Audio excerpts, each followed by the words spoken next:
Hello students. पिछले video में हमने पढ़ा था नाइट्रोजन फैमिली के बारे में, उसके फिजिकल प्रॉपर्टीज़ के बारे में। आज हम पढ़ते हैं नाइट्रोजन फैमिली की केमिकल प्रॉपर्टीज़ के बारे में। तो सबसे पहले हम ले लेते हैं इसकी वैलेंसी के बारे में।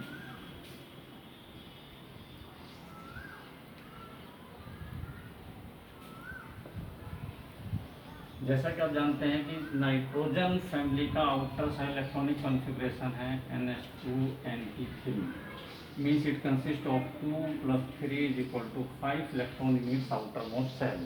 इसका मतलब इसको अपना ऑक्टेट कंप्लीट करने के लिए 3 इलेक्ट्रॉन्स की ज़रूरत है। अब 3 इलेक्ट्रॉन्स ये कैसे पूरा कर सकता है? इसके पास दो तरीके हैं, या तो इलेक्ट्रॉन ट्रांसफ़र के द्वारा अपना ऑक्टेट कंप्लीट करे, या फिर इलेक्ट्रॉन शेयरिंग के द्वारा। तो पहले अगर मान लीजिए कि इलेक्ट्रॉन ट्रांसफ़र का केस लेते हैं तो क्या होगा? अगर इलेक्ट्रॉन ट्रांसफ़र का केस लेते हैं कि इलेक्ट्रॉन ट्रांसफ़र का करता है, तो इसका मतलब ये बनाएगा आयनिक कंपाउंड। अब आयनिक कंपाउंड बनाने के लिए क्या होना चाहिए? या तो इलेक्ट्रॉन को ले सके या दे सके। अगर ये लेता है तो इसको तीन इलेक्ट्रॉन की जरूरत पड़ेगी। आउटर मोस्ट सेल में 3 इलेक्ट्रॉन लेने हैं। नाइट्रोजन का साइज काफ़ी छोटा होता है, वेरी स्मॉल साइज है, इसलिए 3 इलेक्ट्रॉन लेगा तो इसमें इलेक्ट्रॉनिक रिपल्सन बहुत ज़्यादा होगा। इसका मतलब इसके लिए 3 इलेक्ट्रॉन ले पाना संभव नहीं है। इट मीन्स बहुत कम टेंडेंसी ये शो करेगा, जबकि इसमें आयनिक कंपाउंड बनने के चांसेस बहुत कम है। फॉस्फोरस में भी 3 नेगेटिव वाली स्थिति है, साइज बड़ा हो जाएगा तो इफेक्टिव न्यूक्लियर चार्ज भी कम हो गया है, इस वजह से यहाँ पर भी प्रॉब्लम है, ये भी आसानी से नहीं हो रहा। यही बात आर्सेनिक 3 नेगेटिव के बारे में आता है। लेकिन जब इससे आगे इसके पीछे जाते हैं, हम SB में जाते हैं और BI में जाते हैं, तो नॉर्मली जो इसका ऑक्सीडेशन स्टेट है, ये आयनाइजेशन एनर्जी में जैसा कि हमने पढ़ा था, नॉर्मली क्या करता है? प्लस का शो करता है। 3 पॉजिटिव P के इलेक्ट्रॉन को आसानी से ये बाहर निकाल देता है। रीजन का साइज बड़ा होने की वजह से इसकी आयनाइजेशन एनर्जी काफ़ी कम हो जाती है दोनों की, और इलेक्ट्रोपॉजिटिव कैरेक्टर इंक्रीज हो गया है। तो यहाँ पर चांसेस हैं कि ये कुछ हद तक अपने इलेक्ट्रॉन्स को बाहर निकाल सकता है, यानी कि आयनिक कैरेक्टर इंक्रीज हो रहा है। तो हम यहाँ पर ये कह सकते हैं कि ionic character increase, ionic character increase from nitrogen to BI। ये तो मेटेलिक है, वैसे ही मेटेलिक बिहेवियर शो करता है, तो आसानी से आयनिक कैरेक्टर शो कर सकता है। तीसरा होता है इलेक्ट्रॉन ट्रांसफर से चांसेस कम है। दूसरा आता है by electron sharing, by electron sharing. Electron sharing के द्वारा किस प्रकार से इसके कंपाउंड बना सकता है? नाइट्रोजन जो है 3 इलेक्ट्रॉन दूसरे किसी नाइट्रोजन आइटम से, अदर एलिमेंट से शेयर करके अपना ऑक्टेट कंप्लीट कर सकता है, जो इसके लिए इजी, स्मॉल साइज है, इलेक्ट्रोनेगेटिविटी हाई है, तो बहुत आसानी से इलेक्ट्रॉन की शेयरिंग कर सकता है ये। सेम ये बात फॉस्फोरस आर्सेनिक के अंदर पाई जाती है। तो जनरली ये तीनों जो है वो कोवलेंट कंपाउंड बनाते हैं। ये भी कोवलेंट बनाते हैं, लेकिन आयनिक कैरेक्टर में बढ़ता चला जाता है। सो शेयरिंग ऑफ इलेक्ट्रॉन के द्वारा भी ये वैलेंसीज को शो कर सकते हैं। अब क्योंकि नाइट्रोजन का जो केस है वो ऐसा केस है कि अलग अलग प्रकार की वैलेंसी शो कर सकता है, अलग अलग -3 से लेकर के +5 तक की शो कर सकता है अलग अलग। तो इसको हम कहते हैं डिस्प्रपोर्शनेशन। नाइट्रोजन जो है वो डिस्प्रपोर्शनेशन शो करता है।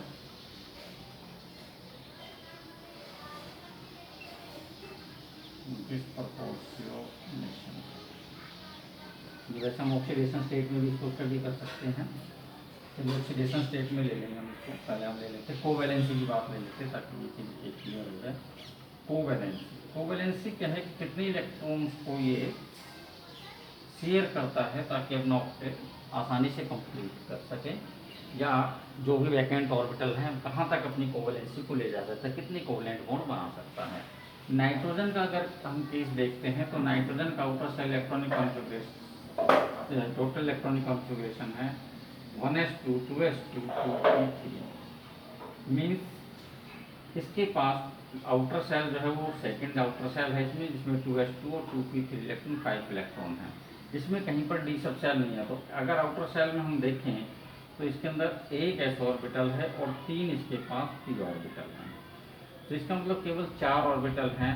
तो इसकी जो कोवैलेंसी है, maximum covalency of nitrogen,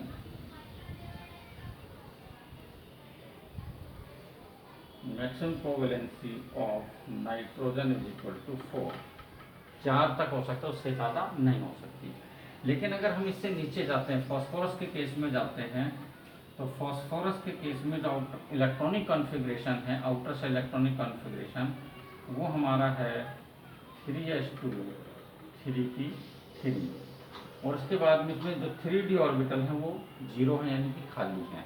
means यहाँ पर जो ऑर्बिटल हैं 3p के अलावा वैकेंट d ऑर्बिटल भी यहाँ पे प्रेजेंट है, 5 orbital. So it can expand it's octet, ये अपने ऑक्टेट को एक्सपेंड कर सकता है आगे तक। जो 4s का जो इलेक्ट्रॉन है, सॉरी 3s का जो इलेक्ट्रॉन है, ये इलेक्ट्रॉन यहाँ से जंप करके यहाँ भी जा सकता है। तो इस प्रकार से ये ज़्यादा ऑर्बिटल्स को यूज कर सकता है अपनी, इसलिए इसकी जो कोवैलेंसी है वो 5 या 6 तक होती है। It can show covalency of 5 और 6। एग्जाम्पल के रूप में अगर हम लेते हैं तो नाइट्रोजन जो है वो NH4 पॉजिटिव तो बना सकता है, लेकिन अगर हम NH5 पॉजिटिव बनाना चाहें तो नहीं बनेगा। फॉस्फोरस के केस में PF5 जो है आसानी से बन जाता है, या PCl5 बनता है इसके अंदर, ये आसानी से बना लेता है। कारण क्योंकि इसके पास ऑर्बिटल वैकेंट है, d ऑर्बिटल, जहाँ पर ये लोन पेयर ऑफ इलेक्ट्रॉन को ले सकता है, तो ये आसानी से ये काम कर सकता है। या ये PF6 नेगेटिव बना सकता है, जो छठा फ्लोराइड आयन है वो यहाँ पर अपने इलेक्ट्रॉन्स को लेकर आएगा और डोनेट कर देगा। इस प्रकार से इसकी जो कोवैलेंसी है वो एक्सपेंड हो जाती है, 5 to 6 तक की कोवैलेंसी ये शो कर सकता है, जबकि नाइट्रोजन के केस में पॉसिबिलिटी नहीं है because of absence of d orbital. Now come to the oxidation state.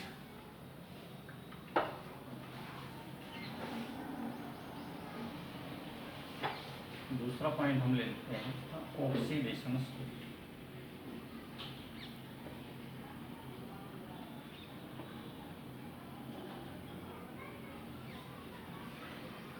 जो कॉमन ऑक्सीडेशन स्टेट है वो है इसकी -3 एंड +5 ऑक्सीडेशन स्टेट।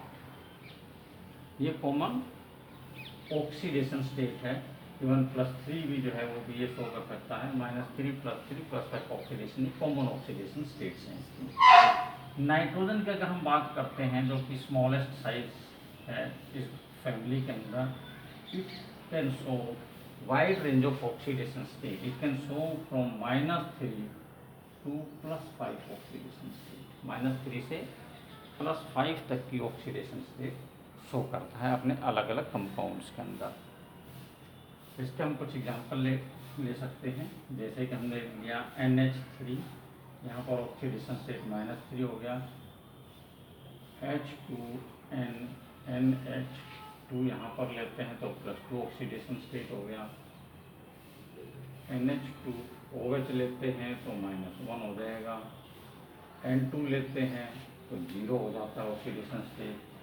अगर हम यहाँ पर लेते हैं N2O तो ऑक्सीडेशन स्टेट जो है वो +1 हो जाता है, क्योंकि ऑक्सीजन जो है मोर इलेक्ट्रोनेगेटिव है। NO के केस में उसका ऑक्सीडेशन स्टेट +2 हो जाता है। N2O3 के केस में इसका ऑक्सीडेशन नंबर +3। इसी तरह से NO2 के अंदर +4 और N2O5 या HNO3 ले सकते हैं, वहाँ पर इसका ऑक्सीडेशन नंबर +5 हो जाता है। तो it's can show wide range of oxidation. इसी तरीके से जो फॉस्फोरस है -3, 0, +5 ऑक्सीडेशन स्टेट शो कर सकता है।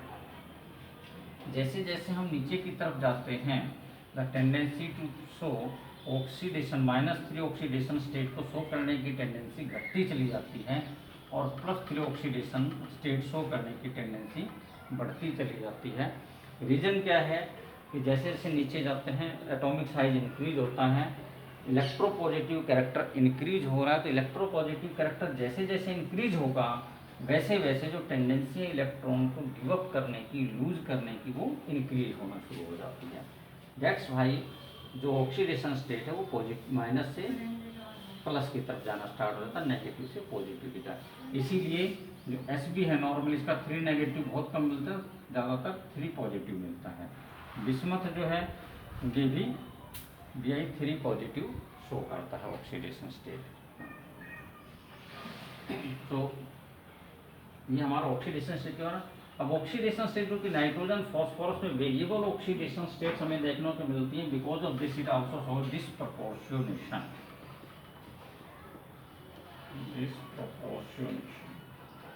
डिस्प्रपोर्शनेशन क्या है?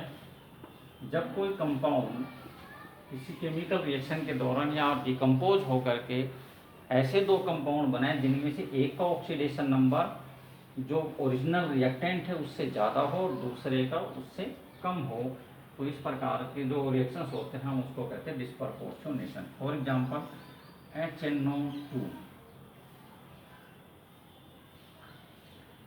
HNO2 जो है ये भी डिस्प्रपोर्शनेशन शो करता है। अगर यहाँ पर ऑक्सीडेशन नंबर आप इसका निकालेंगे तो ऑप्शन का हो गया -4, इसका +1 हो गया, यानी कि टोटल हो गया -3। इसका मतलब नाइट्रोजन का ऑक्सीडेशन नंबर क्या है यहाँ पे? +3 है। अगर आप इसका डिस्प्रपोर्शनेशन रिएक्शन करवाते हैं तो डिस्प्रपोर्शनेशन के दौरान ये चेंज हो जाएगा HNO3 में, प्लस में NO, HNO3 NO प्लस में H2O, ये इसमें कन्वर्ट हो गया 2NO। तो यहाँ पर अगर ऑक्सीडेशन नंबर निकालते हैं तो इसका ऑक्सीडेशन नंबर नाइट्रोजन का यहाँ पर है +5। NO के अंदर अभी हमने लिया था ऑक्सीडेशन नंबर, यहाँ पर इसका -2 है तो इसका क्या हो जाएगा? +2 ऑक्सीडेशन। तो यहाँ पर आप देखते हैं कि ऑक्सीडेशन नंबर यहाँ पर +3 है, यहाँ पर +2 आ रहा है, +5 आ रहा है। तो this reaction is called disproportionation reaction. इसी प्रकार से फॉस्फोरस के केस में H3PO3 it gives H3PO4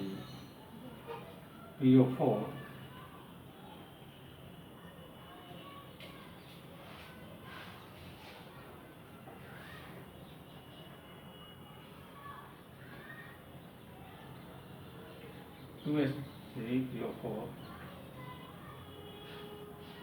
plus PH3। देखते हैं बैलेंस ऑर्डर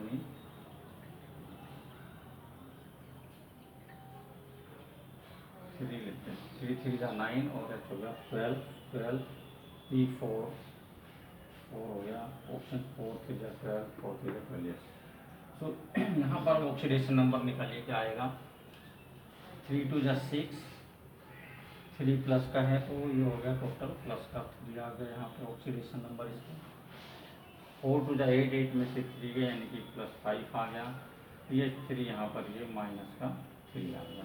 तो ऑक्सीडेशन नंबर +3 -3 +5 आता है। This reaction is called disproportionation reaction. तो यहाँ पर एक डिस्प्रपोर्शनेशन शो हो रहा है।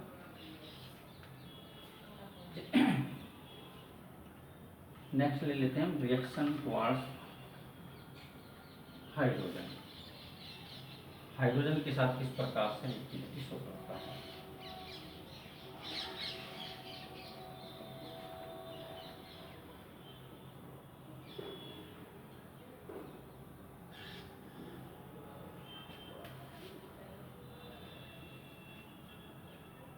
That is formation of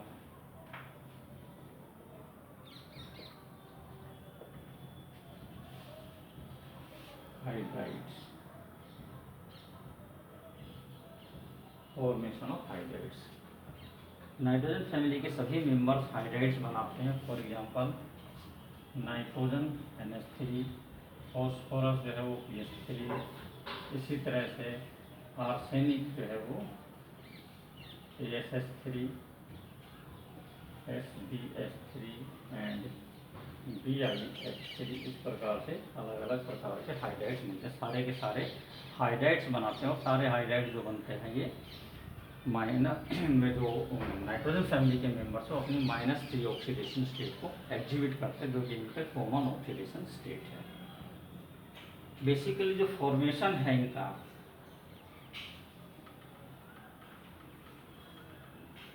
formation of hydrides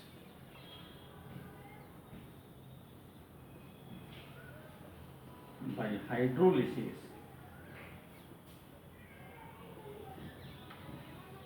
of their binary compounds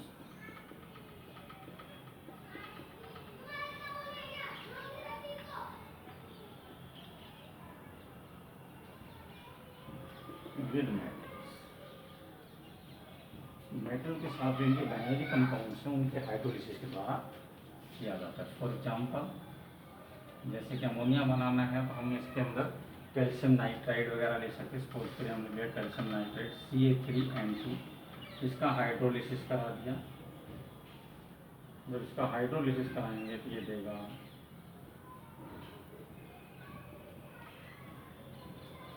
CaOH4 twice, ये बन जाता है 2NH3।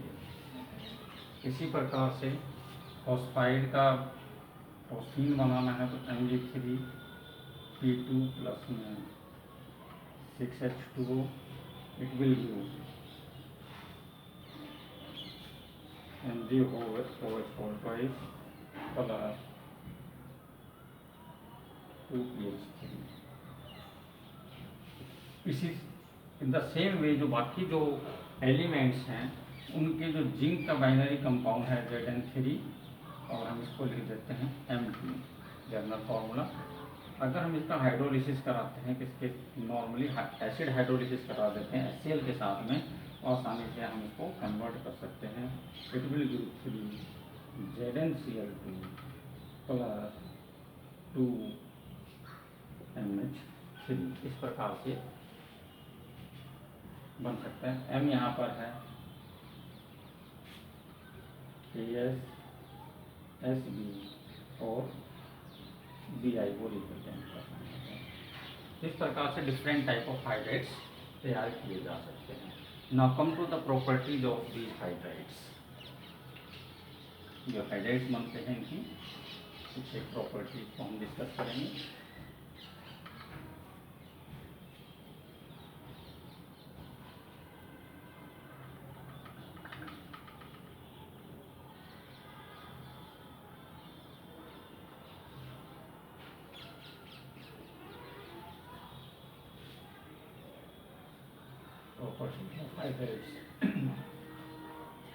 सबसे पहले हम ले लेते हैं इनका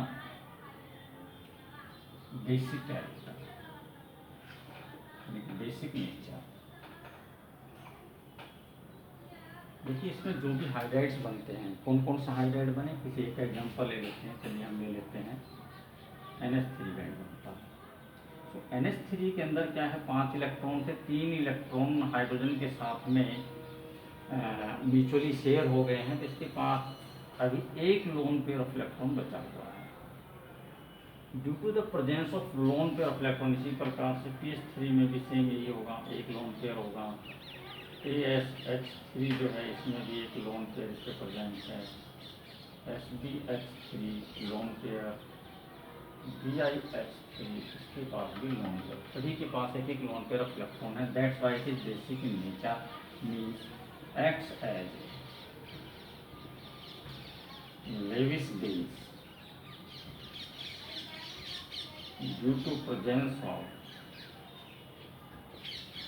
lone pair of electrons।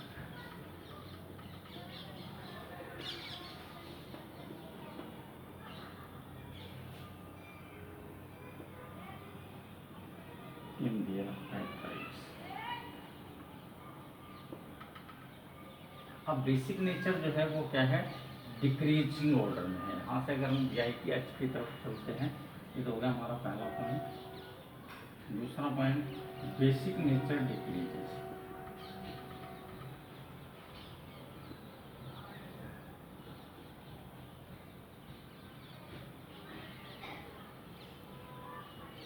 NH3 2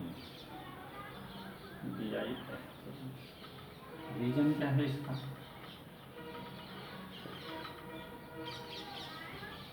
जो इलेक्ट्रॉन डेंसिटी नाइट्रोजन का साइज स्मॉल होने की वजह से इलेक्ट्रॉन डेंसिटी काफी डेंस है।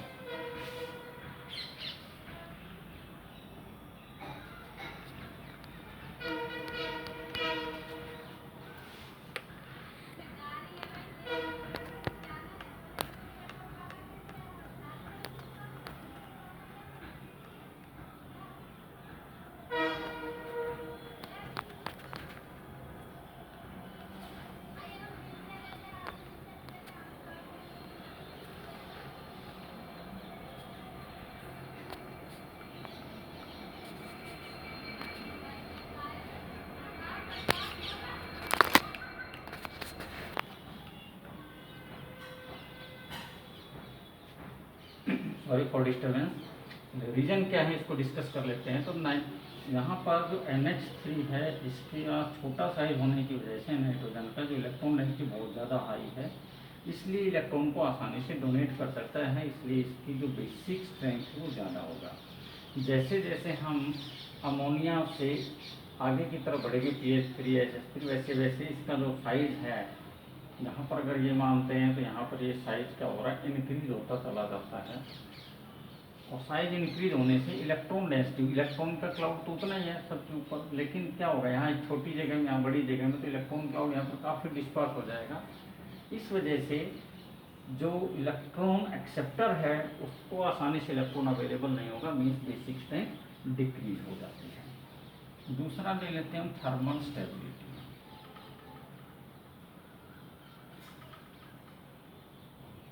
थर्मल स्टेबिलिटी रीजन समझना है, ड्यू यहाँ पर रीजन में लिख देता हूँ। Due to decreasing electron density from NH3 to DIH। Thermal stability depend करती है बॉन्ड लेंथ पर। As we move from NH3 to DIH3, bond length increases, therefore thermal stability decreases. Thermal stability decreases from NH3 to DIH3। Reason क्या है यहाँ पर?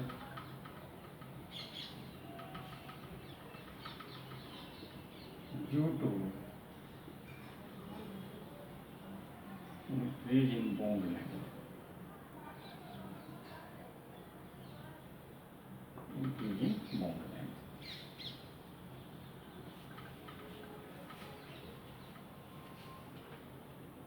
Next ले लेते हैं reducing character.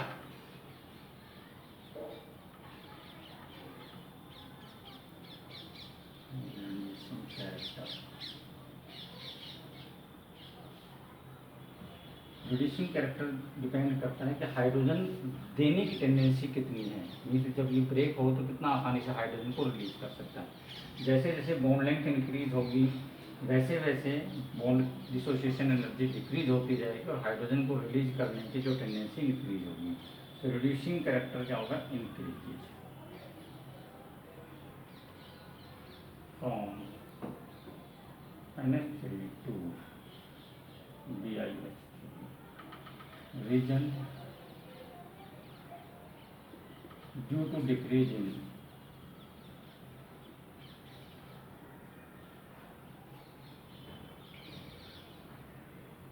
Bond dissociation energy.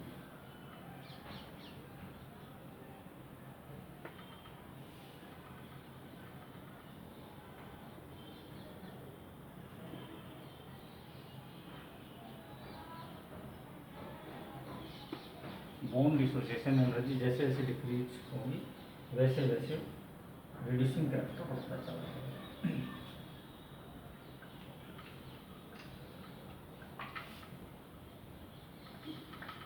Boiling point,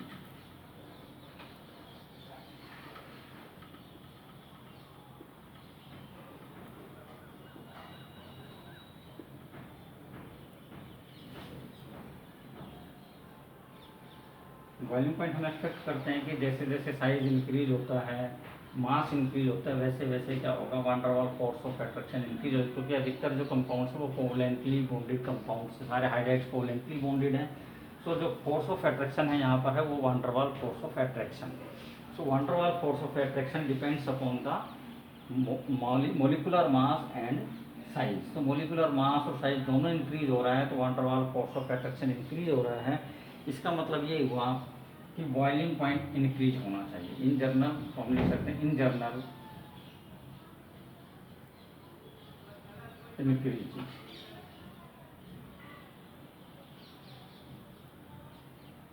from PS3 to BIS, but NH3 has higher boiling point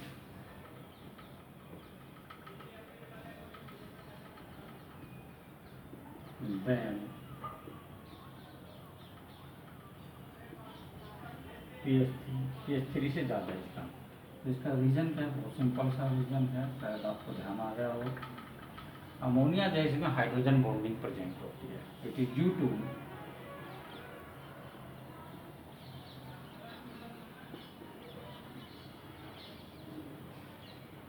hydrogen bonding between ammonia molecules.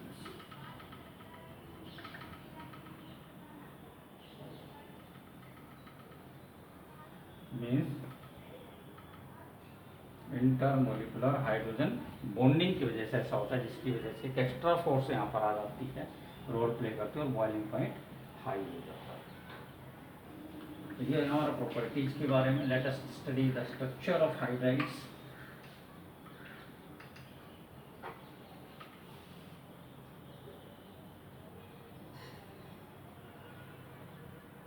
Structure को study कर लेते हैं, एक का स्टडी कर लेते हैं, उसी से बाकी क्या जाएंगे। NH3 nitrogen, 1s2 2s2 2p3 means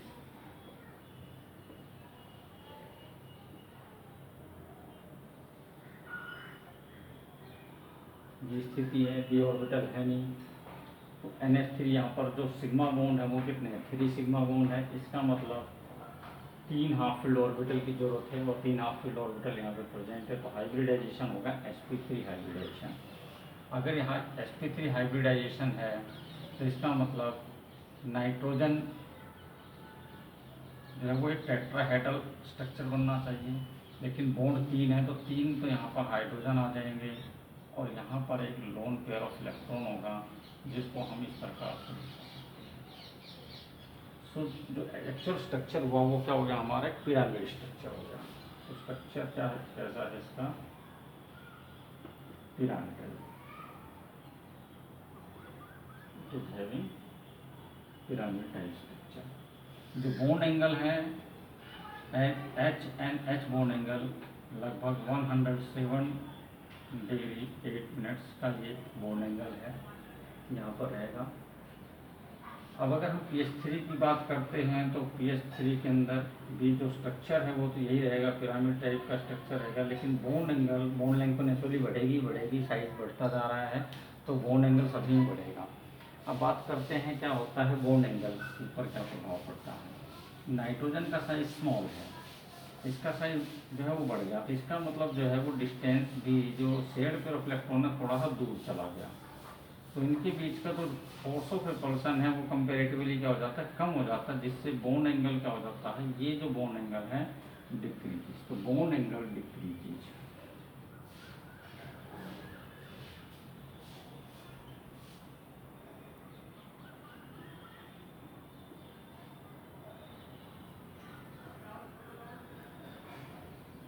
NH3 से BH3 की तरफ जाएंगे तो बॉन्ड एंगल डिक्रीज हो जाएगा। ये हो गया हमारा हाइड्राइड्स के बारे में। Let us take about the halides.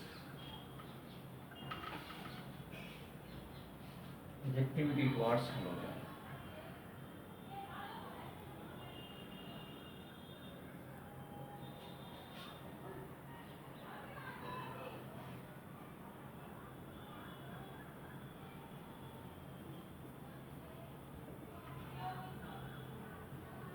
Activity towards halogen. दो प्रकार के हैलाइड्स बनते हैं यहाँ पर, tri halides and penta halides. दो प्रकार के हैलाइड्स बेसिकली बनते हैं। पहले हम ले लेते हैं ट्राई हैलाइड्स।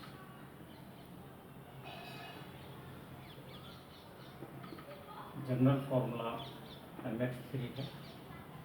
ट्राई हैलाइड्स जो है वो डायरेक्ट हाइड्रोजन के साथ में रिएक्शन के द्वारा तैयार किए जा सकते हैं। सो डिफरेंट अगर हम नाइट्रोजन की बात करें, सो नाइट्रोजन में in nitrogen except NF3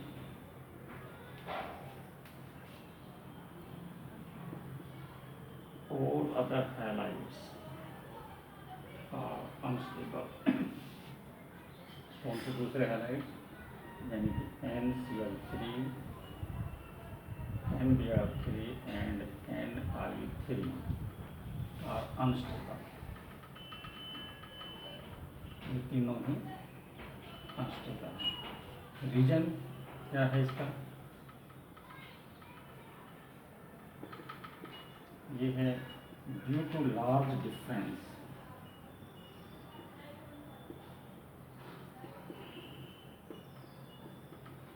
in the size of nitrogen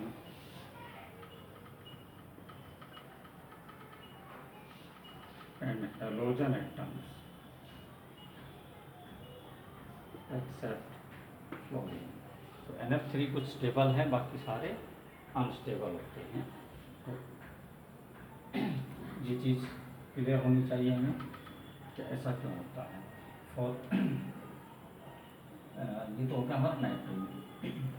अब अगर हम कोवलेंट कैरेक्टर की बात करते हैं ट्राई हैलाइड्स के अंदर,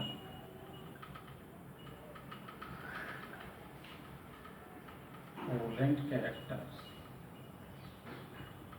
और ट्राई हैलाइड्स डिक्रीज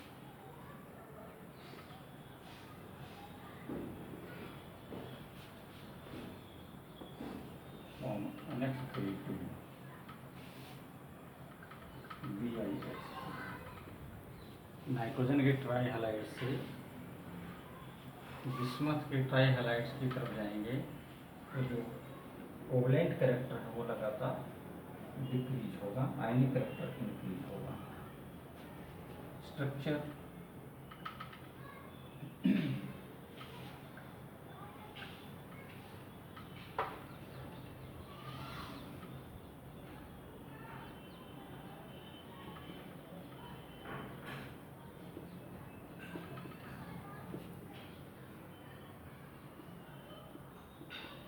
प्रत्येक हैलोजन एटम को एक इलेक्ट्रॉन की जरूरत पड़ती है, इसलिए नाइट्रोजन से एक इलेक्ट्रॉन की म्यूचुअल शेयरिंग करके अपना ऑक्टेट कंप्लीट कर लेता है। नाइट्रोजन 3 हाइड्रोजन के साथ में 3 इलेक्ट्रॉन की शेयरिंग करके अपना ऑक्टेट कंप्लीट कर लेता है। तो सेम वही जैसा कि अभी हमने हाइड्राइड में देखा था, यहाँ पर भी जो हाइब्रिडाइजेशन है वो है sp3 हाइब्रिडाइजेशन है। सेम स्ट्रक्चर होगा जो हमने अभी NH3 में देखा था। तो स्ट्रक्चर कैसा हो गया यहाँ पर? सेम वही स्ट्रक्चर है, पिरामिडल स्ट्रक्चर है, तो कि पिरामिड लाइक